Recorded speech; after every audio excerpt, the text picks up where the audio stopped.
ஒரு ராணியினுடைய வார்த்தை தான் எலியாவை பயப்படுத்தினது. ஆனாலும் அதை காட்டிலும் பெரியவர் நம்மளுடைய ஆண்டவர். அவருடைய வார்த்தை எலியாவை பலப்படுத்தினது.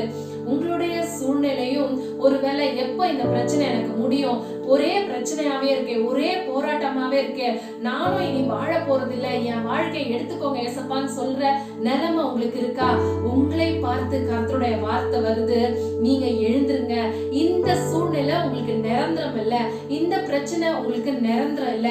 உங்களுக்கான ஒரு தேவ திட்டம் கட்டாயம் உண்டு. அதை ஆண்டவர் செய்து முடிக்க வல்லவராய் இருக்கிறார். உங்க பிரச்சனைகளை காட்டிலும் ஆண்டவரோட வார்த்தை மிகவும் பலன் உள்ளது. உங்களை கொண்டு கர்த்தர் செய்ய வேண்டிய காரியத்தை உங்களை கொண்டே கர்த்தர் செய்து முடிப்பார். பிரச்சனைகளை குறித்து கவலைப்படாதீங்க. இந்த பிரச்சனைகளிலிருந்து எழுந்துருங்க. ஆண்டவர்